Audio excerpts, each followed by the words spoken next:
والصلاة والسلام على أشرف الأنبياء وسيد المرسلين سيدنا محمد وعلى آله وصحابه أجمعين. اللهم صل على سيدنا محمد وعلى آل سيدنا محمد كما صليت على إبراهيم وعلى آل إبراهيم في العالمين إنك حميد مجيد. أعوذ بالله من الشيطان الرجيم. بسم الله الرحمن الرحيم.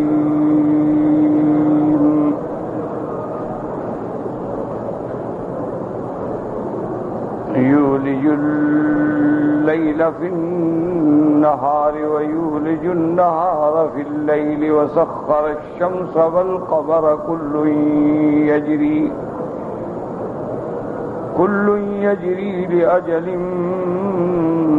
مسمى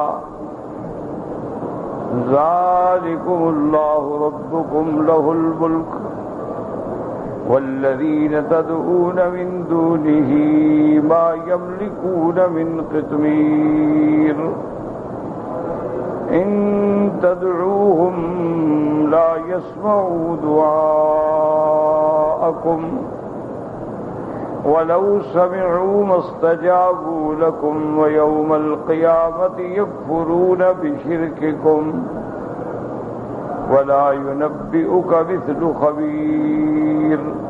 يا أيها الناس أنتم الفقراء إلى الله والله هو الغني الحميد.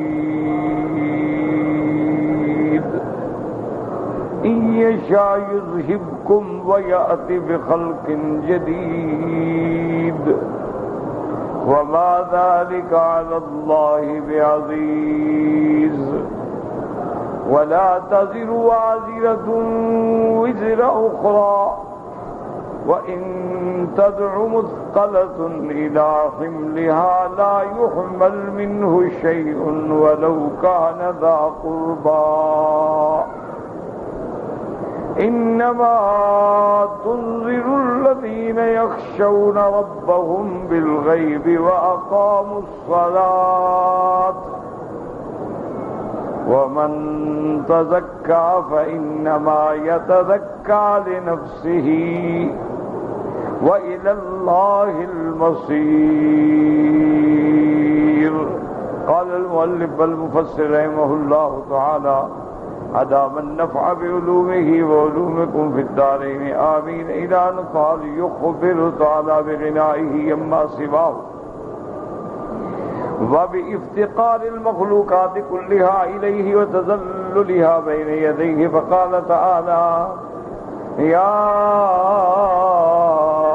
أيها الناس أنتم الفقراء إلى الله أي هم محتاجون إليه في جميع الحركات والسكنات وهو تعالى الغني عنهم بالذات.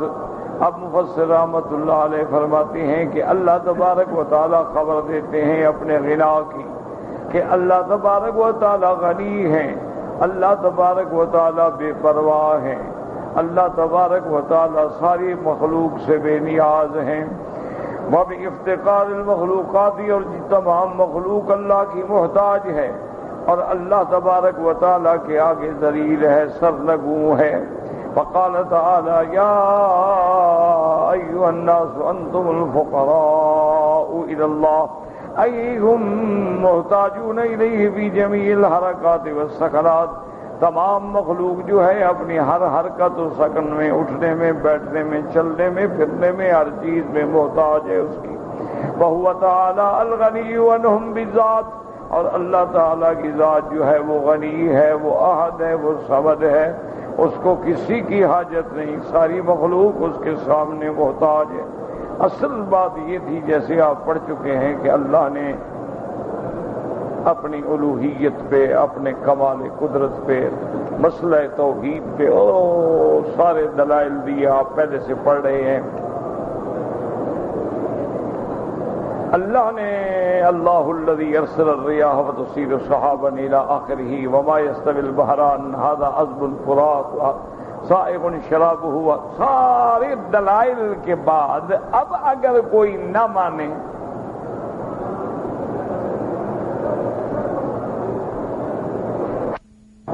دیکھو نا جی، انسان کے پاس یہ ہوتا ہے کہ دلائل دیتا ہے کہ بھئی مثلا اس نے ثابت کرنا ہے کہ یہ کعبہ شریف ہے، تو وہ بتائے گا بھی دیکھو یہ کعبہ ہے، یہ مقام ابراہیم ہے، اس طرف جبل ابی قبیس ہے، یہ دیکھو سامنے صفا ہے، پھر ادھر مروہ ہے، یہ دیکھو بیت ام ہانی ہے، یہ دیکھو شار سیدنا ابی بکر صدیق ہے، اور یہ دیکھو جانب معلا ہے، اور یہ جانب مسفلہ ہے، سارے وہ کہتے ہیں نہیں مانتا۔ تو اس لیے اللہ نے بھی سارے توحید کے دلائل دینے کے بعد آخر میں ارشاد فرمایا کہ اگر تم نہیں مانتے ہو تو اللہ کا کیا نقصان ہے؟ اللہ نے اس لیے دلائل دیے ہیں کہ اللہ کو ضرورت ہے تمہاری، اللہ نے اس لیے پیغمبر اور رسول اور نبی بھیجے، کتابیں بھیجی کہ اللہ کو تمہاری حاجت ہے، نعوذ باللہ کل تمہارے ووٹ چاہیے، اللہ تو بے نیاز ہے، اس کو کیا ضرورت ہے کسی کی؟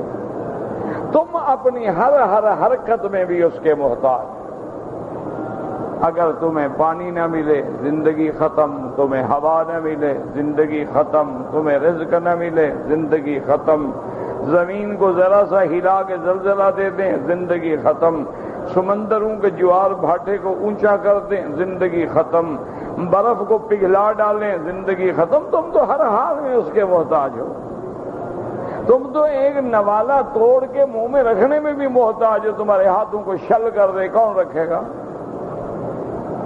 تم تو روٹی منہ میں رکھنے کے بعد ہضم کرنے میں بھی محتاج ہو، اگر معدہ کام نہ کرے کیا کرو گے؟ تو تم اپنی ہر حرکت میں، ہر اعمال میں، افعال میں، ارزاق میں، ہر حال میں اس کے محتاج ہو، لیکن وہ تو کسی کا محتاج نہیں۔ دیکھو نا، بادشاہوں کی بڑی شان ہوتی ہے، بادشاہ ہیں یا پریزیڈنٹ ہیں یا پرائم منسٹر ہیں، بڑی شان، لیکن محتاج تو ہے نا، آخر لوگوں کی بیعت کریں گے، لوگ ووٹ دیں گے، لوگ تائید کریں گے، لوگ ساتھ دیں گے، اور سارے مخالف ہو جائیں پھر کیا ہوگا؟ لیکن اس کا تو شان ہی نرالا ہے کہ وہ تو مخلوق ہے نہیں، وہ تو خالق ہے، اور خالق بھی ایسی شان والا ہے کہ جب چاہے پیدا کرے، جب چاہے فنا کرے۔ اس لیے اللہ نے ارشاد فرما دیا کہ میرے مدنی صلی اللہ علیہ وسلم اگر اتنے ادلہ کے بعد، اتنے دلائل کے بعد، اتنے بیانات کے بعد اگر پھر بھی قوم کو مسئلہ توحید سمجھ نہیں آتا ہے تو ہمیں بھی کیا ضرورت ہے؟ اس لیے فرما دیا یا ایھا الناس انتم الفقراء الی اللہ واللہ هو الغنی الحمید۔ اللہ تبارک و تعالیٰ کی ذات ہے جو سب سے بے نیاز ہے، اس کو کسی کی کوئی حاجت نہیں، کسی کی کوئی ضرورت نہیں، تم سارے کے سارے اس کے محتاج ہو۔ هو المنفرد بالغنا وحدہ لا شریک لہ، وہ واحد بھی ہے، وہ احد بھی ہے، وہ اپنے ہر شریک سے پاک ہے، غنی ہے۔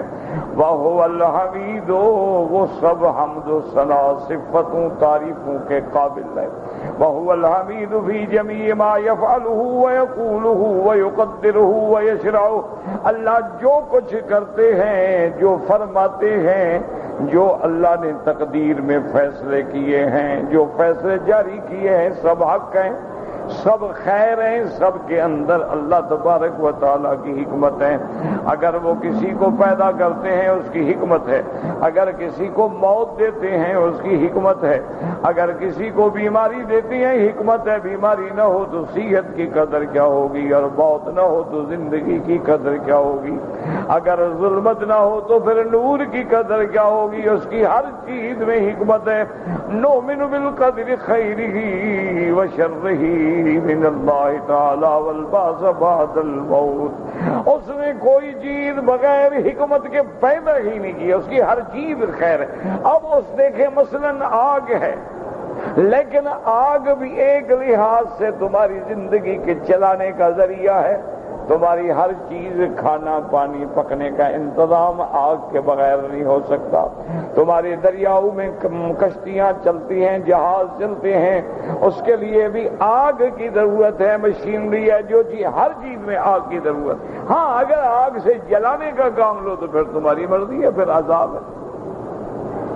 ورنہ اللہ نے جو چیز بھی پیدا کی، اب دیکھیں سانپ ہے، کتنی بڑی زہر ہے، نعوذ باللہ نعوذ باللہ، اللہ معاف کرے، لیکن اللہ کی شان دیکھیں کہ انہی سانپوں کے اندر، ان کے اندر جو زہر ہے اسی سے تریاک بنتا ہے۔ اس وقت دنیا میں سب سے قیمتی چیز جو ہے بکنے والی وہ سانپ کا زہر ہے۔ اس سے ہزاروں دوائیں بنتی ہیں، ہزاروں تریاک بنتے ہیں اور لاکھوں بیماروں کو فائدے ہوتے۔ اب بظاہر دیکھو وہ زہر ہے، دوسری طرف دیکھو وہ علاج ہے۔ تو اس لیے اللہ تبارک و تعالیٰ کا ہر حکم، ہر قول، ہر فعل، اس کی ہر تقدیر سب قابل حمد و ثنا ہے، قابل تعریف ہے کہ اس نے جو کچھ بھی پیدا کیا ہے آمنا باللہ، اس کے اندر حکمتیں ہیں۔ اگر اس نے کسی کو غنی بنایا ہے حکمتیں ہیں، فقیر بنایا ہے حکمتیں ہیں، جمیل بنایا ہے حکمتیں ہیں، قبیح بنایا ہے حکمتیں ہیں، عزت والا بنایا ہے حکمتیں ہیں، ذلت میں ڈالا ہے حکمتیں ہیں۔ ہمیں ہر حال میں اس کے حکم پہ راضی رہنا چاہیے، ہر حال میں اس سے مانگنا چاہیے۔ اس لیے فرمایا یا ایھا الناس انتم الفقراء الی اللہ واللہ هو الغنی الحمید۔ اب فرماتے ہیں ان یشاء یذھبکم وَيَأْتِ بِخَلْقٍ جَدِيدٍ۔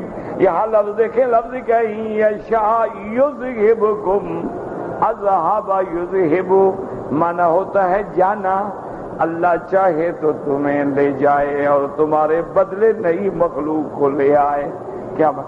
اچھا یہاں یہ بھی تو ہو سکتا ہے اللہ چاہے تم کو فنا کر دے اور نئی مخلوق پیدا کر دے، لیکن ایک ہے مرنا، ایک ہے جانا۔ جانا تو بڑا جلدی ہو جاتا ہے نا، وہ بھئی وہ آدمی انہوں نے کہا جی وہ تو چلا گیا۔ اچھا کہاں چلا گیا؟ تو جانا تو اللہ فرماتے ہیں میں تو اتنا جلدی کہ ساری مخلوق کو لے جاؤں، اس کے بجائے اور لے آؤں، مجھے کیا تکلیف ہے، مجھے کیا ہو جائے، میرے لیے کیا مشکل ہو۔ یہ شاید یذھبکم ویأتی بخلق جدید، جیسے اللہ نے دوسری صورت میں فرمایا وَیَسْتَبْدِلْ قَوْمًا غَیْرَکُمْ ثُمَّ لَا يَكُونُوا أَمْثَالَکُمْ۔ اللہ نے فرمایا ہم تو اس بات پہ بھی قادر ہیں کہ تمہارے بجائے ایک اور قوم پیدا کر دیں، تمہارے بجائے ساری ایسی مخلوق پیدا کریں جس میں کوئی نافرمان نہ ہو۔ لیکن یہ دنیا دار الامتحان ہے، اس میں متقی بھی ہوں گے، فاسق بھی ہوں گے، فاجر بھی ہوں گے، ابرار بھی ہوں گے، اخیار بھی ہوں گے، فجار بھی ہوں گے، کفار بھی ہوں، تبھی امتحان ہوگا۔ دار الامتحان ہے، ورنہ اللہ کے آگے کیا چیز۔ ان یشاء یذھبکم ویأتی بخلق جدید لو شاء لأذھبکم۔ اے لوگو اگر اللہ چاہے تو تمہیں لے جائے، وَأَتَىٰ بِقَوْمٍ غَيْرَكُمْ، اور تمہارے بجائے ایک نئی قوم کو لے آئیں۔ وَمَا هَٰذَا عَلَيْهِ بِصَعْبٍ وَلَا مُمْتَنِعٍ، اور یہ چیز اللہ کے لیے نہ مشکل ہے، نہ ممتنع ہے، نہ محال ہے، کیونکہ اللہ تعالیٰ جو چیز کرنا چاہتے ہیں وہ تو صرف حکم دیتی ہیں۔ انما امرہ اذا اراد شیئا ان یقول له کن فیکون۔ ولہذا قال تعالی وما ذلک علی اللہ بعزیز، اللہ کے لیے کچھ مشکل نہیں۔ قوله تبارک و تعالی ولا تزر وازرة وزر اخرى، ای یوم القیامہ، وان تدع مثقلة الى حملها، وان تدع نفس مسلم باوزار الى ان تصاعد على حمل مالها من الاوزار عباده لا يحمل منه شيئا ولو كان ذا قربى وان كان قريبا اليها ولو كان اباها وابنها کل مشغول بنفسه وحاله۔ اب اللہ نے فرمایا ولا تزر وازرة وزر اخرى، جو ایمان لے آئے ان کا اپنا بھلا ہے، جنہوں نے کفر کیا ان کا اپنا نقصان ہے، اور جب قیامت کا دن ہوگا تو کوئی کسی کا بوجھ نہیں اٹھائے گا۔ وَلَا تَزِرُ وَازِرَةٌ وِزْرَ أُخْرَىٰ وَإِن تَدْعُ مُسْكِنَةً إِلَىٰ حِمْلِهَا، اگر کوئی ایسا نفس جس پہ گناہوں کا بوجھ ہوگا، وہ چاہے کہ کوئی اس کی مدد کر لے، کچھ بوجھ اٹھا لے، کچھ ہلکا کر لے، کچھ نیکیاں دے دے، لَا يُحْمَلْ مِنْهُ شَيْءٌ وَلَوْ كَانَ ذَا قُرْبَىٰ، کوئی کسی کا بوجھ نہیں اٹھائے گا، چاہے کتنا قریبی رشتہ داری کیوں نہ ہو۔ وَإِنْ كَانَ قَرِيبًا إِلَيْهَا، چاہے وہ قریب وَلَوْ كَانَ أَبَاهَا أَوْ ابْنَهَا، اب چاہے باپ ہو یا بیٹا کسی کا بوجھ نہیں اٹھائے گا۔ کل مشغول بنفسه وحاله، قیامت کے دن عالم یہ ہوگا کہ ہر آدمی اپنے اپنے کیے میں مشغول ہوگا کہ پتہ نہیں میرے ساتھ کیا ہوتا ہے، میرا حال کیا بنتا ہے۔ قال اکرمت فی قوله تعالی وان تدع مسکلة الى حملها قال هو الجار يتعلق بجاره يوم القيامة يقول يا رب سل هذا لما كان يغلق بابه دوني، وإن الكافر يتعلق من يوم القيامة يقول يا مؤمن إن لي عندك يدا قد عرفت كيف كنت لك في الدنيا وقد احتجت إليك اليوم، فلا يزال المؤمن يشكر من ربه حتى يرده إلى منزل دون منزله وهو في النار۔ اب مفسر رحمۃ اللہ علیہ فرماتی ہیں کہ قیامت وَإِن تَدْعُ مُثْقَلَةٌ إِلَىٰ حِمْلِهَا، کیا معنی وہ فرماتی حضرت اکرمہ وَهُوَ الْجَارُ يَتَعَلَّقُ بِجَارِهِ يَوْمَ الْقِيَامَةِ، کہ ہمسایہ قیامت والے دن ہمسائے کو پکارے گا، وَيَقُولُ يَا رَبِّ سَلْ هَٰذَا، آپ اس سے پوچھئے لِمَا كَانَ يَغْلِقُ بَابَهُ دُونِي، یہ کیوں اپنا دروازہ بند رکھتا تھا، اس نے میری کیوں نہیں مدد کی ہے۔ وَأَنَّ الْكَافِرَ لَيَتَعَلَّقُ بِالْمُؤْمِنِ يَوْمَ الْقِيَامَةِ، کافر جو ہے وہ مومن کے پاس آئے گا، کہے گا یا مومن ان لی عندک یدن قدر کیف کنت لک الدنیا وقد احتجت الیک اليوم، وہ کہے گا دیکھو میں نے دنیا میں تمہارے ساتھ کیسا اچھا وقت گزارا ہے، اب میں محتاج ہو گیا ہوں، میری مدد کر۔ فلا يزال المؤمن يشكو له عند ربه حتى يرده الى منزل دون منزله وهو في النار، اب مومن کہے گا مولا اس بندے نے میری دنیا میں مدد کی تھی، مجھ پہ احسان کیے تھے، بار بار درخواست کرے گا، اتنا فائدہ ہوگا کہ ایک خانے سے نکال کے دوسرے جہنم کے خانے میں ڈال دیں گے، رہے گا جہنم میں، کافر نکلنے کا تو نہیں نا کبھی۔ وَإِنَّ الْوَالِدَ لَيَتَعَلَّقُ بِوَلَدِهِ يَوْمَ الْقِيَامَةِ فَيَقُولُ يَا بُنَيَّ أَيُّ وَالِدٍ كُنتُ لَكَ، والد اپنے بیٹے کو قیامت میں پکڑے گا اور پوچھے گا کہ اے بیٹے تم بتاؤ میں تمہارے لیے کیسا والد تھا، فَيَثْنِي خَيْرًا، کہے گا آپ بہت اچھے تھے، آپ نے مجھے پالا، مجھے پوسا، مجھے پڑھایا، مجھے جوان کیا۔ فَيَقُولُ لَهُ يَا بُنَيَّ إِنِّي قَدْ احْتَجْتُ إِلَيَّ مِثْقَالَ ذَرَّةٍ مِّنْ حَسَنَاتِكَ أَرْجُو بِهَا مِمَّا تَرَىٰ، اب وہ کہے گا بیٹا مہربانی کرو مجھے ذرے کے برابر اپنی کوئی نیکی دے دو تاکہ میں تمہاری اس نیکی کی وجہ سے چھوٹ جاؤں، تاکہ میں اس پریشانی سے، اس عذاب سے نکل جاؤں۔ فَيَقُولُ لَهُ وَلْدُهُ يَا أَبَتِ مَا أَيْسَرَ مَا طَلَبْتَ وَلَٰكِنِّي أَتَخَوَّفُ مِثْلَ مَا تَتَخَوَّفُ وَلَا أَسْتَطِيعُ أَنْ أُعْطِيكَ شَيْئًا، اب بیٹا کہے گا ابا جان آپ نے کوئی آسان چیز نہیں مانگی ہے، میں بھی تو پریشانی میں ہوں، میں بھی تو ڈر رہا ہوں کہ میرا کیا حال ہوگا، لہذا میں آپ کو ایک ذرا سی نیکی بھی نہیں دے سکتا ہوں۔ اس لیے قرآن دوسری جگہ فرماتے ہیں یوم یفر المرء من اخیہ وامہ وابیہ وصاحبتہ وبنیہ لکل امرئ منہم یومئذ شأن یغنیہ، اللہ فرماتے ہیں وہ دن ایسا سخت ہوگا یفر المرء من اخیہ، بھائی بھائی سے بھاگ جائے گا، بیوی خامن سے خامن، بیوی سے باپ، بیٹوں سے بیٹا، بیوی سے۔ اس لیے یاد رکھیں کہ بعض اوقات ایسے بھی ہوں گے کہ اولاد والدین ملیں گے اور اولاد کو والد کے درجے میں پہنچا دیا جائے گا، یہ بھی ہوگا، لیکن احوال ہے قیامت کے۔ اس لیے بی بی عائشہ نے پوچھا کہ یا رسول اللہ قیامت والے دن کیسا ہوگا، کیا ایسا وقت بھی ہوگا کہ کوئی یاد کرے؟ آپ نے فرمایا ہاں ایسا وقت تو ہوگا، لیکن بعض اوقات ایسے ہوں گے کہ کوئی کسی کو نہیں جانے گا۔ جب نامہ عمل تقسیم ہو رہے ہوں گے تو ہر آدمی نفسی نفسی نفسی، اور جب پل صراط سے گزر رہے ہوں گے تو ہر آدمی کو اپنا فکر ہوگا، اللہم سلم اللہم سلم اللہم سلم، اللہ مجھے مہربانی کر کے خیریت سے پہنچا دے۔ تو فرمایا کہ بعض اوقات ایسے ہوں گے قیامت میں کہ کوئی کسی کو نہیں پہچانے، لیکن بعض اوقات ایسے ہوں گے کہ اللہ پھر ہر بیوی کو اپنے خامن سے ملائے گا، اولاد کو اپنے والدین سے ملائے گا، والدین کو اولاد سے ملائے گا، امت کو نبیوں سے ملائے گا، اور سارے انبیاء کو آپس میں ملائیں گے، اور تمام امت کو اللہ حضرت محمد مصطفیٰ سے ملائیں گے علیہ الصلاۃ والتسلیم۔ تو یہ احوال ہوں گے، یعنی ایک وقت ایسا ہوگا، ایک وقت ایسا ہوگا۔ جیسے آتا ہے قیامت کے اندر ایک گھڑی ایسی ہوگی کہ کوئی کسی کے ساتھ پوچھے گا نہیں، لا یسأل حمیم حمیما، کوئی دوست کسی کو نہیں پوچھے گا۔ اور اللہ تبارک فرماتا لا ينظر الیہم یوم القیامۃ ولا یزکیہم وَلَهُمْ عَذَابٌ عَلِيمٌ، اللہ نظر بھی نہیں فرمائیں گے ان مجرموں کی طرف۔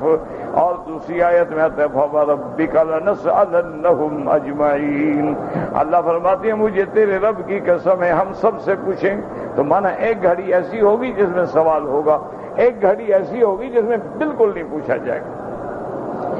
اس لیے فرماتی ہیں کہ پھر ثم يتعلق بزوجته فيقول یا فلانتا، اس کے بعد بندہ اپنی بیوی کی طرف متوجہ ہوگا اور کہے گا اے فلانا، او یا هذه ای زوج كنت لك، پوچھے گا میں تمہارے لیے کیسا شوہر تھا دنیا میں، فتثنی خیرا، بیوی تعریف کرے گی، کہے گی تم بہت اچھے شوہر تھے، تم نے میری عزت کی، میری عصمت کی، میرے مال کی، میرے عرض کی حفاظت کی ہے۔ فیقول لا انی اطلب الیک حسنة واحدة تہبیہا لی لعلی انجو بہا مما ترینی، وہ کہے گا اے میری بیوی مہربانی کرو مجھے ایک نیکی دے دو، ایک نیکی مجھے خیرات کر دو، ہبہ کر دو، دیکھ رہی ہو میں کس حال میں ہوں، شاید میں اس نیکی کی وجہ سے بچ جاؤں۔ قال فتقول ما ايسر ما طلب ولكني لا اطيق ان اعطيك شيئا اني اتخوف مثل الذي تخوف، اب بیوی بھی کہے گی کہ اے اللہ کے بندے جو کچھ تم نے مانگا ہے، لیکن بات یہ ہے کہ جیسے تم ڈر رہے ہو میں بھی تو ڈر رہی ہوں نا کہ میرا کیا ہوگا، مجھے بھی تو خوف ہے نا، مجھے بھی تو اپنی زندگی کا خوف ہے، جہنم کا خوف، لہذا میں بھی نیکی تمہیں نہیں دے سکتی ہوں۔ اس کو اللہ نے ذکر فرمایا وَإِن تَدْعُ مُثْقَلَةٌ إِلَىٰ حِمْلِهَا، اگر کوئی کسی کو بوجھ اٹھانے والا بلائے گا تو کوئی نفع نہیں پہنچائے گا۔ جیسے اللہ نے دوسری جگہ فرمایا لا يجزي والد عن ولده ولا مولود هو جاز عن والده شیئا، کوئی والد اپنی اولاد سے، کوئی اولاد اپنے باپ کو نہیں چھڑا سکے گی قیامت میں۔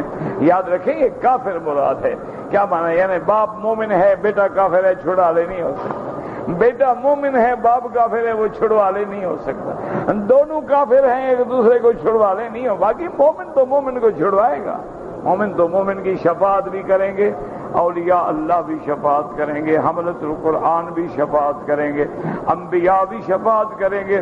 میرے آقا سرکار دو عالم صلی اللہ علیہ وسلم نے فرمایا، آپ نے فرمایا انی لاشفع لاشفع لاشفع، فرمایا میں سفارش کروں گا، میری سفارش سے جہنم سے لوگ نکلیں گے، پھر سفارش کروں گا پھر نکلیں گے، پھر سفارش کروں گا پھر نکلیں گے، حتی یقال لی هل رضیت یا محمد فاقول رضیت ربی رضیت ربی رضیت ربی، اللہ پاک مجھ سے فرمائیں گے میرا مدنی محمد مصطفیٰ اب تو تم راضی ہو گئے ہو کہ نہیں راضی ہو گئے؟ میں کہوں گا یا اللہ میں راضی ہو گیا ہوں، لیکن کچھ لوگ ابھی بھی جہنم میں پڑے ہیں جن کے دل کے اندر ذرے کے برابر ایمان ہے۔ اللہ فرمائیں گے میرا مدنی آپ ان کو رہنے دیں، ان کو میں اپنی رحمت سے نکال دوں گا، تو ان کو اللہ تبارک و تعالی خالص اپنی رحمت سے نکال دیں گے، تو مومن کو فائدہ پہنچائے گا۔ الخلاء بعضهم لبعض عدو، اللہ نے فرمایا قیامت والے دن ہر دوست ایک دوسرے کا دشمن ہوگا، مگر جو مومن دوست ہیں، متقی دوست ہیں، اللہ سے ڈرنے والے ہیں، ان کی دوستی دنیا میں بھی قائم ہے اور آخرت میں بھی قائم ہوگی۔ وہ تو وہاں بھی دوست کیوں، المتحابین فی اللہ، اللہ نے فرمایا جو خالص میرے لیے محبت کرتے ہیں، میری وجہ سے محبت کرتے ہیں، ان کو قیامت والے دن میں اپنے عرش کے سائے کے نیچے رکھوں گا۔ صلی اللہ علیہ وسلم۔ کوئی آدمی اپنے استاد سے، اپنے شیخ سے، اپنے مربی سے، اپنے پڑھانے والے سے کوئی تعلق نہیں، اللہ کے اولیاء سے ان کو کیا ملتا ہے؟ وہاں کو پیسہ ملتا ہے، دولت ملتی ہے دنیا میں، یہی ہوتا ہے بھی اللہ راضی ہو جائے۔ تو یہ خالص اللہ کے لیے محبت۔ آپ کسی سے محبت کرتے ہیں کہ یار بے نماز ہے، نمازی بن جائے، یہ دین سے دور ہے، اللہ کرے دین پہ آ جائے، میں اس کی غلط زندگی سے نکال کے اس کو اچھی طرف لے آؤں، تو یہ محبت اللہ کے لیے، یہ خالص اللہ کے لیے۔ اچھا ایک آدمی ہے وہ فاسق ہے، فاجر ہے، وہ ہر برائی کرتا ہے، آپ روکتے نہیں رکتا، آپ دور ہو جاتے ہیں، تو یہ بغض بھی اللہ کے لیے۔ الحب فی اللہ والبغض للہ، محبت بھی اللہ کے لیے ہو اور بغض جو ہے وہ بھی اللہ کے لیے ہو۔ ایسے لوگ جو ہے وہ تو قیامت میں اللہ کے عرش کے سائے کے نیچے ہوں۔ یہی وجہ تھی کہ امام شافعی رحمۃ اللہ علیہ فرماتے تھے من تعلمنی حرفا فانا له عبد، فرماتے تھے جس بندے نے مجھے ایک حرف کا بھی سبق پڑھایا ہو میں اس کا غلام ہوں، چاہے تو بازار میں جا کے مجھے بیچ دے، چاہے تو مجھ سے ساری زندگی خدمت لے، میں اس کا عبد ہوں، غلام ہوں، ایک حرف بھی جس نے مجھے پڑھایا۔ تو جس آدمی نے دین کی ہدایت کی ہو، یعنی آپ حیران ہوں گے کہ کچھ لوگ جو تبلیغ سے تعلق رکھتے ہیں، یہ ایک جگہ ہے وہاں لیورپول، ایک جگہ ہے انگلینڈ میں نے بھی دیکھی ہے، مجھے وہ جگہ بھی دکھائی گئی، ہم جا رہے تھے مجھے دکھایا گیا کہ دیکھیں یہ چرچ ہے۔ وہاں کچھ لوگ جو تھے، 3 آدمی تھے، اللہ عالم 4 آدمی تھے، خدا جانے، پرانی بات ہے، دعوت کے لیے تبلیغ کے لیے گئے ہوئے تھے۔ اور پھر آپ جانتے ہیں کہ یورپ کی سردی، اللہ معاف کرے، وہ تو تحت صفر ہوتی ہے نا، نقطہ انجماد سے بھی 5 درجے، 7 درجے، 10 درجے، 12 درجے، کبھی 20 درجے نیچے ہوتی ہے۔ تو اب شام کا وقت آ گیا، ان بیچاروں کو کوئی جگہ نہ ملی، کبھی رات کہاں گزاریں؟ مسلمان ملک میں تو چلو مسجد چلے جاتے ہیں، مسجد میں جا کے بیٹھ گئے، مسجد میں سو گئے، وہ کافروں کے ملک میں کیا کریں؟ اچھا وہاں اگر مسجدیں ہیں بھی تو کوئی مینار تو ہوتا نہیں کہ پتہ لگے کہ یہ مسجد ہے، وہ تو گھروں کے اندر ہے، مکان کے اندر ہے، مصلے بنے ہوئے۔ وہ بیچارے پریشان تھے، انہوں نے سوچا کہ چلو اسی چرچ میں جاتے ہیں، چلو عیسائی ہیں، کچھ ہیں، بندے تو ہیں نا۔ یہ گئے، اتفاق سے پادری صاحب نکل رہے تھے، انہوں نے سلام کیا، ٹوٹی پھوٹی انگریزی میں بات کی۔ اس نے کہا کیا بات ہے؟ انہوں نے کہا کہ اس طرح ہم اپنے دین کی دعوت دینے کے لیے آئے ہیں، شدید سردی ہے، کوئی جگہ نہیں، ہوٹل ہم افورڈ نہیں کر سکتے کہ کرایہ دے کر ہوٹل میں رہیں، تو اگر ہمیں مہربانی کر کوئی چرچ میں جگہ دے دو۔ اس نے سوچا، سوچ کے اس نے کہا چلو ٹھیک ہے، میں نہ تو تمہیں جانتا ہوں نہ تمہارے مذہب کو مانتا ہوں، لیکن انسانیت کے ناطے میں آ جاؤ، میں تمہیں کمرہ دے دیتا ہوں۔ اس نے جا کے 1 کمرہ 2 کمرے کھول دیے، ہیٹر لگا ہوا تھا، جگہ لگی ہوئی تھی۔ انہوں نے کہا بھی تمہاری بڑی مہربانی۔ اس نے کہا میں تمہیں کھانے کے لیے کچھ نہیں دے سکتا ہوں کیونکہ میرا گھر یہاں سے دور ہے۔ انہوں نے کہا کھانے کی ہمیں ضرورت بھی نہیں۔ بہرحال وہ چلا گیا، چابی دے گیا کبھی مین گیٹ جو ہے بند کر دینا۔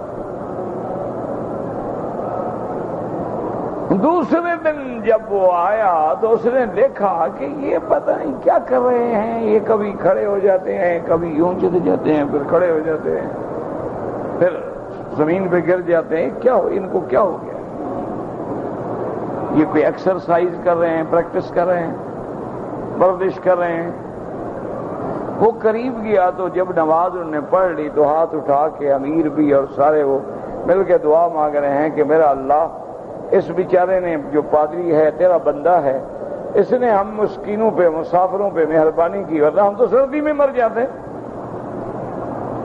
آپ بھی اس پہ مہربانی کر کے جس طرح اس نے ہمیں سردی سے بچایا اس کو جہنم سے بچا لیں۔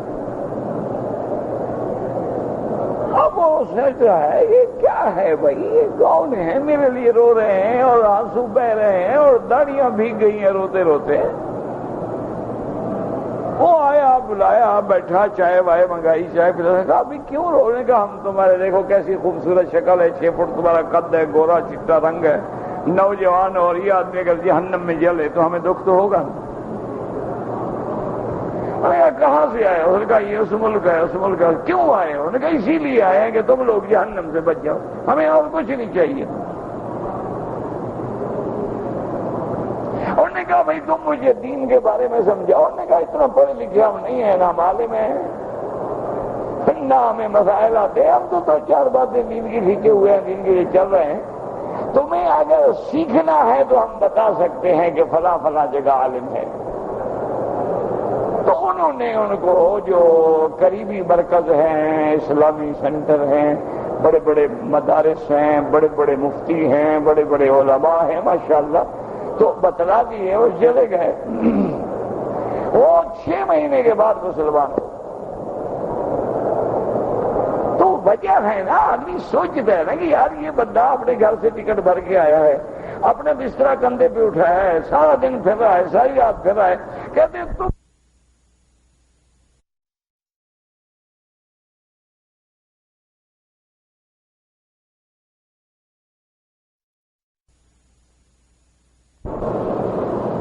تو یہ جو اللہ کے لیے محبت ہے یہی کام آتی ہے یار۔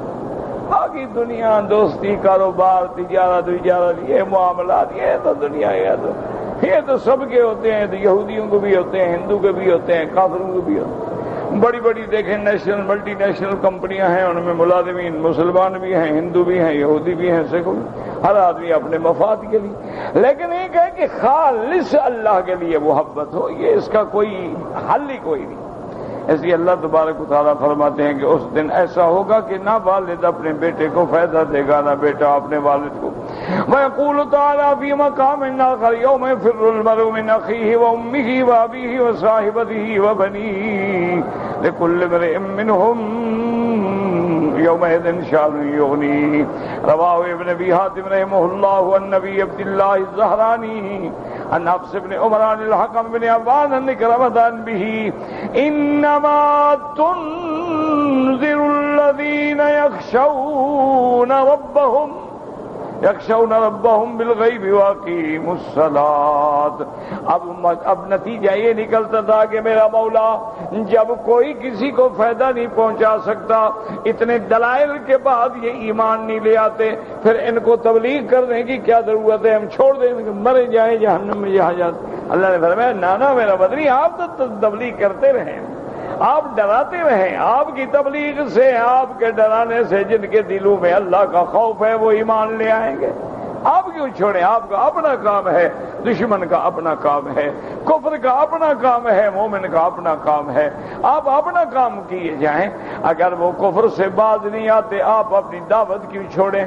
لیکن آپ کی دعوت کا فائدہ ان لوگوں کا ہوگا جو اپنے رب سے ڈرنے والے ہیں۔ جیسے اللہ فرماتے ہیں ذالک الکتاب لا ریب فیہ ھدی للمتقین الذین یؤمنون بالغیب ویقیمون الصلاۃ ومما رزقناہم ينفقون۔ اللہ نے فرمایا میرا بدری یہ کتاب سچی ہے جس میں کوئی شبہ نہیں، لیکن ہدایت ان کو کرتی ہے جو ڈرنے والا ہو۔ جو اللہ سے ڈرنے والا ہی نہ ہو اس کو کیا کتاب ہدایت کرے؟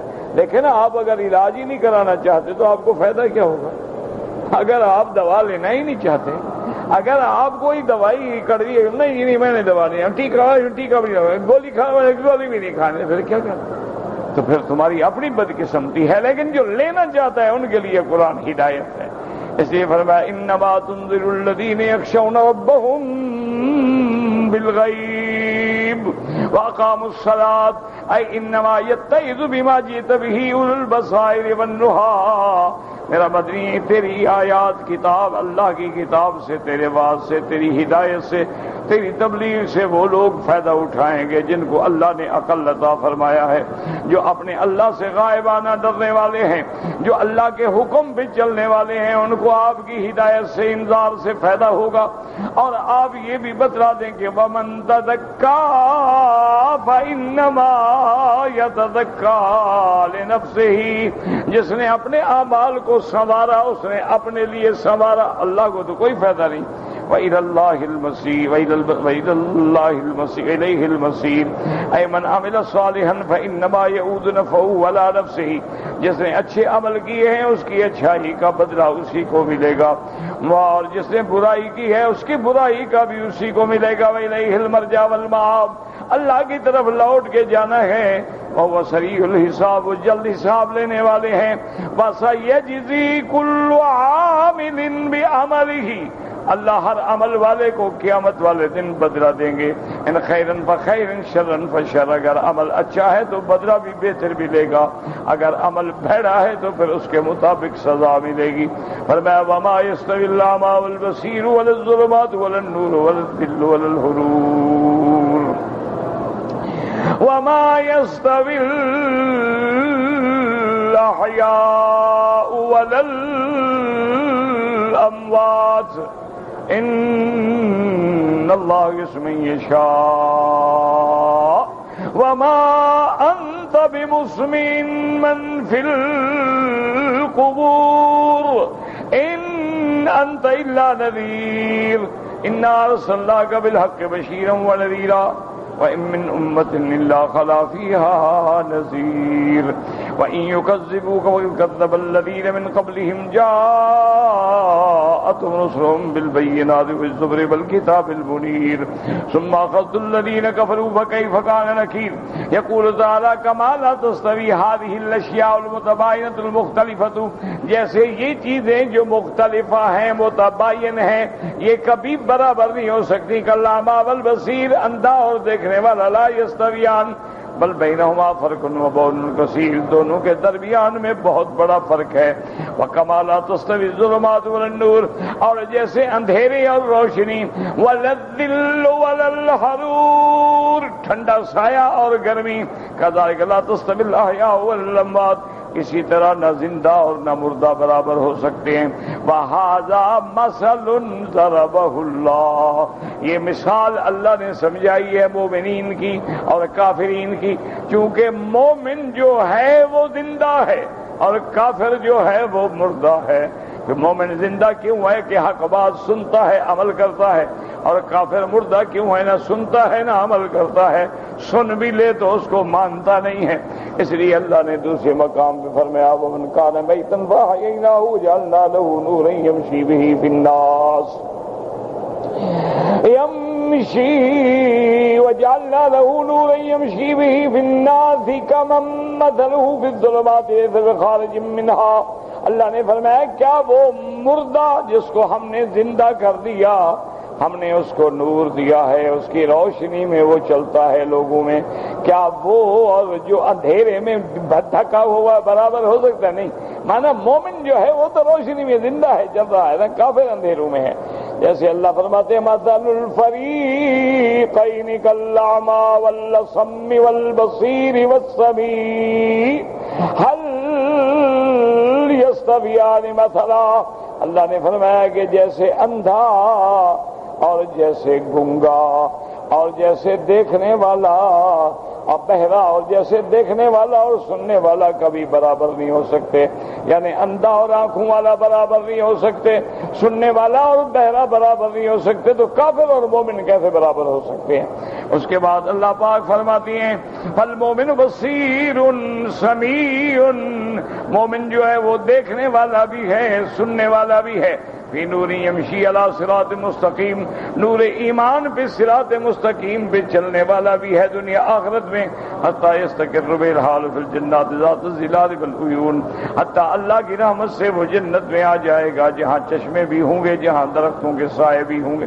والکافر اعمی واصم، اور کافر جو ہے اندھا بھی ہے بہرا بھی ہے، فی الظلمات یمشی ولا خرج له من، اندھیروں میں بھٹک رہا ہے، شرک کے اندھیرے، کفر کے اندھیرے، بت پرستی کے اندھیرے، غیر اللہ سے مدد مانگنے کے اندھیرے، بل هو یتیہ فی غیہ وضلالہ فی الدنیا والآخرہ، وہ دنیا میں آخرت کے اندر اس میدان گمراہی کے اندر گمراہوں میں بھٹک رہا ہے، حتی یفضی بہ ذلک الی الحرور والسموم والحمیم، انجام یہ ہوگا کہ قیامت والے دن اب مومن کو تو سائے بھی ملیں گے، چشمے بھی ملیں گے، جنت بھی ملے گی، اس کو کیا ملے گا؟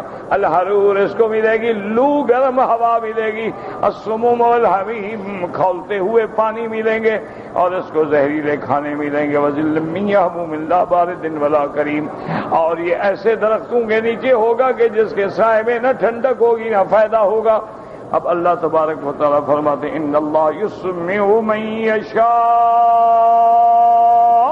وما انت بمسمع من فی القبور، یہ معنی نہیں ہے کہ مردے نہیں سنتے، بات کو سمجھو، اے یہدیہم الی سماع الحجۃ وقبولها والانقیاد، اللہ جس کو چاہتے ہیں سنوا دیتے ہیں، کیا معنی؟ وہ مان لیتا ہے۔ جیسے مرنے کے بعد آدمی کیا کرے گا؟ مان بھی لے تو کیا فائدہ ہوگا؟ لہذا اس کو تو کوئی فائدہ نہیں ہو سکتا، اس لیے مومن سنتا ہے، مانتا ہے۔ وَمَا أَنْتَ بِمُسْمِعٍ مَّن فِي الْقُبُورِ أَيْ لَا يَنْتَفِعُ الْأَمْوَاتُ بعد موتهم سيردهم إلى قبورهم وهم كفار بالهداية والدعوة إليها، جیسے مرنے کے بعد اگر کوئی کفر پہ مر گیا، شرک پہ مر گیا، اگر غیر اللہ کی عبادت پہ مر گیا تو اب اس کو کوئی چیز نفع نہیں پہنچا سکتی۔ كذلك هؤلاء المشركون الذين كتب عليهم الشقاوة لا حيلة فيهم ولا تستطيع ہدایتهم، اللہ نے فرمایا میرا مدنی یہ جو مشرکین مکہ جن کے شرک پہ اللہ کی تقدیر فیصلہ کر چکی ہے، آپ ان کو ہدایت نہیں دے سکتے، آپ ان کو ہدایت کی طرف نہیں بلا سکتے۔ ان انت الا نذیر، آپ کے ذمے پہنچانا ہے، ڈرانا ہے۔ مانتا ہے مان لے، نہیں مانتا ہے نہ مان۔ پیغمبروں کے ذمہ دعوت ہے، انذار ہے، اسی طرح علماء کے ذمہ جو ہے ڈرانا ہے، کوئی نہ مانے اس کی مرضی ہے۔ ان انت الا نذیر انما علیک البلاغ والانذار، آپ کے ذمہ ہے کہ آپ اللہ کا دین پہنچائیں اور آپ ڈرائیں۔ واللہ یضل من یشاء ویہدی من یشاء، اب یہ میرے اللہ کی مرضی، جس کو چاہے گمراہ کر دے، جس کو چاہے ہدایت دے دے۔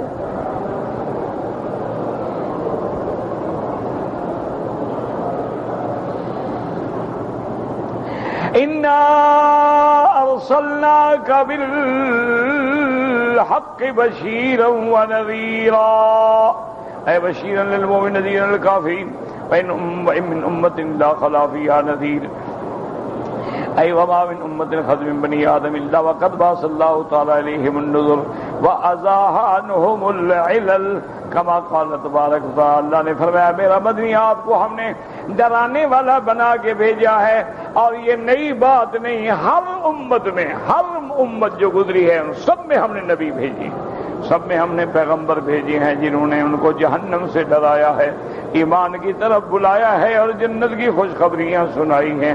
لیکن بات یہ ہے کہ کوئی سننے والا بھی تو ہو، کوئی ماننے والا بھی تو ہو، تو اللہ تعالیٰ کا کلام جو ہے اثر کرتا ہے۔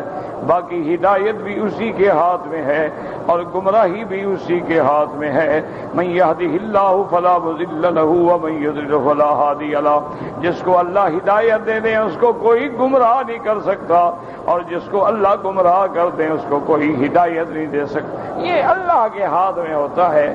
ایک میرا اپنا دوست تھا، بڑا پڑھا لکھا آدمی تھا، اللہ عالم اب ہے نہیں ہے، اب 20 سال سے ہم نہیں ملے ایک دوسرے کو، بہت ہی یعنی ماشاءاللہ بڑی اس کی وسعت نظر تھی، معلومات تھے۔ اس نے اپنا ایک دن مجھ سے کہنے لگا کہ فلاں تفسیر جو ہے، میں نام نہیں لیتا اللہ کرے تاکہ غیبت نہ ہو، گلہ نہ ہو، ہر بندے سے غلطی ہوتی ہے، ہر بندہ کلنا خطاؤن، ہم سب خطا کار ہیں۔ کہنے لگا وہ اسے فلاں تفسیر جو ہے بڑی نئی تفسیر ہے، یہ آپ نے پڑھی ہے؟ میں نے کہا میں نے دیکھی۔ کہتے کیا خیال ہے آپ کا؟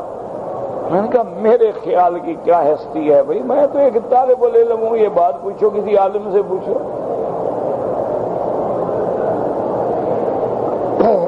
کہنے کا بہرحال میں نے تو یہ اندازہ لگایا ہے کہ پرانی جتنی تفسیریں ہیں نا ان سب سے یہ بڑی اعلیٰ اور بڑی جامع اور بڑی بہترین اور بڑا انداز ہے لکھنے کا، بندے کے سینے میں اتر جاتا ہے۔ بہرحال میں نے اس کی باتیں سنی، مجھے پتا تھا یہ پڑھا لکھا آدمی ہے، کوئی اتنی جلدی تو گلنے والا گوشت ہے نہیں، اس کو تو آرام آرام آرام آرام سے آگ کی آنچ پہ پکایا جائے گا تب جا کے پکے گا، اتنا جلدی۔ اسی لیے بعض لوگوں نے کہا ہے نا کسی پیر کی پیری دیکھنی ہو نا کہ واقعی پیر ہے، دیکھو کہ اس کے علماء کتنے مرید ہیں۔ اگر عالم مرید ہے سمجھ لو پھر یہ کچھ ہے، جاہل تو سب کے مرید ہو جاتے ہیں، وہ تو دمادم مست کلندر ہیں نا، جدھر نعرہ لگاؤ ساتھ ہیں۔ انہوں نے کہا جاہلوں کا کیا ہوتا ہے، جاہلوں کے لیے تو کسی قبر پہ غلاف ڈال لو، 2 مہینے چپ کر کے وہاں بیٹھے رہو، بس منت منوتی ہیں شروع ہو جائیں۔ انہوں نے کہا کیا ہوتا ہے، جاہل کا کوئی عقیدہ تھوڑا ہوتا ہے، انہوں کل انعام، وہ تو جانور کی طرح ہوتے ہیں۔ تو اب میں نے سوچا اس کا کیا حل کروں، اتنا پڑھا لکھا آدمی ہے، قابل آدمی ہے، اور یہ جس تفسیر کی تعریف کر رہا ہے اس میں تو بڑی غلطی ہے، اللہ معاف کرے۔ میں نے اس کو کہا اچھا ایسا کرو، ایک بات میری مان لو گے؟ انہوں نے کہا ہاں بالکل، آپ تو میرے دوست ہیں۔ میں نے کہا دیکھو ایک تفسیر میں آپ کو دیتا ہوں اور ایک تفسیر آپ کے پاس موجود ہے، ان دونوں تفسیروں کو تقابل کے ذریعے پڑھو۔ تقابل کا معنی یہ ہوتا ہے کہ ایک صفحے کا ترجمہ اس کا پڑھو، پھر اسی صفحے کا ترجمہ اس کا پڑھو، اس طرح تقابل کرتے جاؤ کرتے جاؤ کرتے جاؤ، اور جہاں تمہیں کوئی الجھن ہو جائے تو وہاں باریک پنسل سے نشان لگا لینا، پھر میں کوشش کروں گا جو مجھے آتا ہے تمہارے سمجھانے کے لیے۔ اور یہ تو بڑی اچھی بات ہے یار، یہ تو تم نے بڑا اچھا بتایا، تقابل تو ہونا چاہیے تاکہ ہمیں سمجھ آئے نا کہ یہ کیا ہے اور یہ کیا ہے۔ وہ جناب کوئی 2 یا 3 دن کے بعد آیا، اس نے کہا بقی صاحب اللہ آپ کو جزا دے، مجھے تو سمجھ آ گئی، وہ تفسیر لکھ رہا تو گمراہ ہے وہ تو کوئی۔ کیا ہو گیا بابا؟ کہتا ہے توبہ توبہ توبہ، اس نے تو قرآن کے معنی بدل ڈالے، اس نے قرآن کا مفہوم بدل ڈالا، اس نے تو اللہ کے نبی کی حدیثوں کو جھوٹا کر دیا، وہ تو کوئی گم کرتا رہا، وہ تو کوئی زال ہے، وہ مضل ہے، خدا نے مجھے بچا لیا اس کی تفسیر سے۔ انہوں نے کہا میں نے تو ابھی ایک پارا بھی مقابلہ نہیں کیا اور حقیقت کھل گئی، مجھے ضرورت نہیں ہے اس کو دیکھنے کی۔ اس لیے ہمیشہ یاد رکھیں کہ جھوٹ اور سچ تو دنیا میں ہوتا ہے نا، اس کو آزمایا کرو کہ اگر کسی آدمی نے کتاب لکھی ہے، آج ایسی قلم ہے، ایسی زبان ہے، ایسے لچھے دار الفاظ ہوتے ہیں، ایسی خطابت و بلاغت و فصاحت ہوتی ہے کہ بندے گنگ ہو جاتے ہیں، دھوکے میں آ جاتے ہیں، مارے جاتے ہیں بیچارے، وہ باطل کو حق سمجھ بیٹھتے ہیں۔ یہ تمہاری ذمہ داری ہے کہ ٹھنڈے دل سے غور کرو۔ تم مثلا میلاد شریف ہے، حضور سے جس کو محبت نہ ہو وہ تو کافر ہے۔ حضور پاک کا ذکر کرنا عبادت ہے، سعادت ہے، نیکی ہے، نجات ہے دنیا و آخرت میں۔ اللہ نے قرآن میں حکم دیا ہے کہ میرے مدنی پہ درود و سلام پڑھا کرو،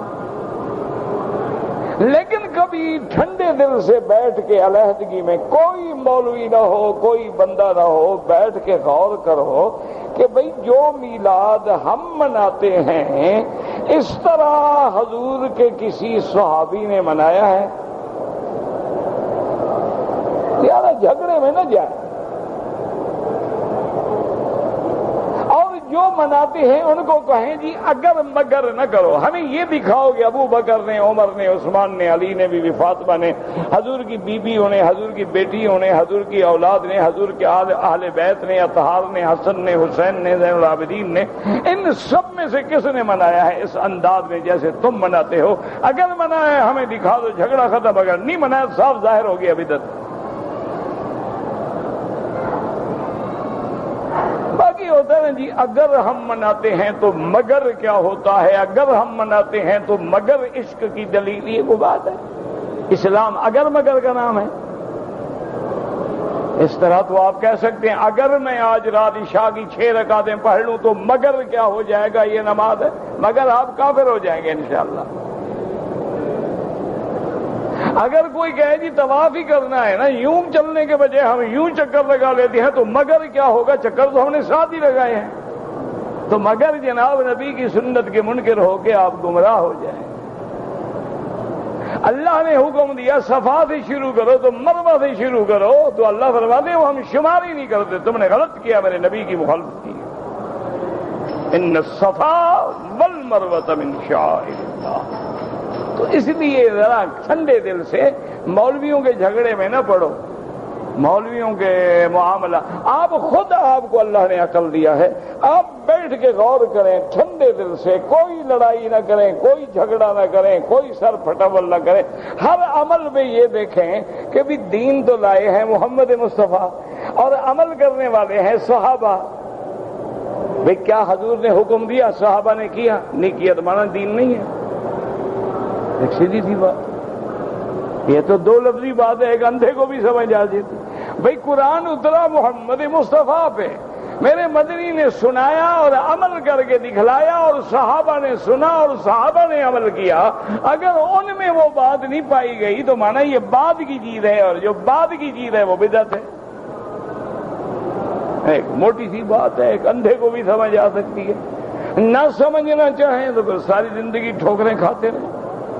اس لیے اللہ تبارک و تعالیٰ فرماتے ہیں من امت الا خلا فیہا نذیر، ای وما من امت خلت من بنی آدم، کوئی امت ایسی نہیں گزری الا وقد بعث اللہ تعالیٰ علیہم النذر، اللہ نے نبی بھیجے، فازاح عنہم العلل، انہوں نے آ کے ان کی ساری کمزوریوں کو کھول دیا۔ اس لیے فرماتے انما انت منذر وَلِكُلِّ قَوْمٍ ہاد، میرا مدنی آپ بھی ڈرانے والے ہیں اور ہر قوم کے لیے ہم نے ہدایت والا بھیجا۔ بَلَقَدْ بَعَثْنَا فِي كُلِّ أُمَّةٍ رَسُولًا أَنِ اعْبُدُوا اللَّهَ وَاجْتَنِبُوا الطَّاغُوتَ وَمِنْهُمْ مَنْ هَدَى اللَّهُ وَمِنْهُمْ حَقَّتْ عَلَيْهِ الضَّلَالَةُ۔ اللہ فرماتے ہیں ہم نے ہر امت پہ پیغمبر بھیجا، اس پیغمبر نے کیا جواب دیا، اعْبُدُوا اللَّهَ، خالص اللہ کی عبادت کرو، وَاجْتَنِبُوا الطَّاغُوتَ، شیطان سے بچو۔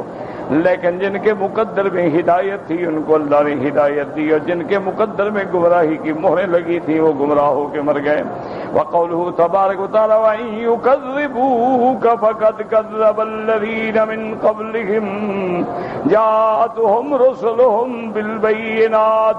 میرا مدنی آپ غم نہ کریں اگر آپ کی تکذیب کرتے ہیں، آپ سے پہلے بھی جتنے پیغمبر گزرے ان کی تکذیب کی گئی، وہ بھی آئے تھے معجزات لے کر، المعجزات الباہرات والادلۃ القاطعات، بڑے کھلے دلائل لے کے آئے۔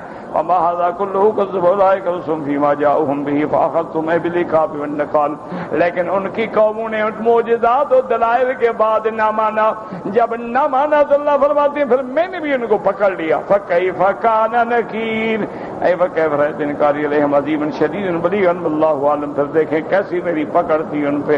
تو اللہ تبارک و تعالی سے دعا کیا کریں اللہ ہمیں ہدایت دے، ہدایت پہ رکھے اور اللہ گمراہی سے بچائے۔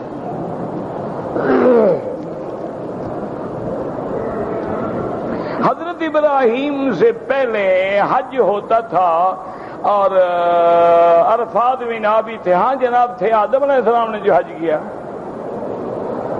آدم علیہ السلام تو حضرت ابراہیم کے بھی ابا ہے نا، آدم علیہ السلام نے بھی حج کیا ہے، اور بعض روایات میں آتا ہے اللہ نے ان کو ہند میں یعنی انڈیا میں اتارا تھا اور وہاں سے آپ پیدل چل کے حج کرنے کے لیے آئے تھے۔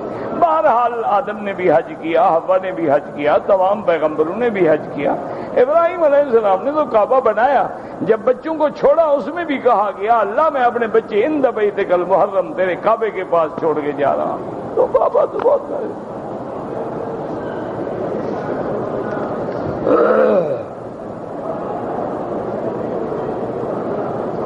میں مکہ مکرمہ میں کام کرتا ہوں، اب میں چھٹی جا رہا ہوں تو واپس اسلام آباد سے آؤں گا، آپ کو احرام اسلام آباد ایئرپورٹ سے باندھ کے آنا، یہ کیا معنی ہے کہ جو مکے میں کام کرے شریعت پہ عمل چھوڑ دیں؟ یعنی چونکہ تم مکے میں کام کرتے ہو لہٰذا نماز بھی نہ پڑھا کرو مکے میں جو رہتے ہو، یہ کیا بات ہے؟ جب تم اپنے ملک میں چلے گئے، اب مکے میں رہتے ہو یا بکے میں رہتے ہو، اب تو تم بھی باہر سے آ رہے ہو نا۔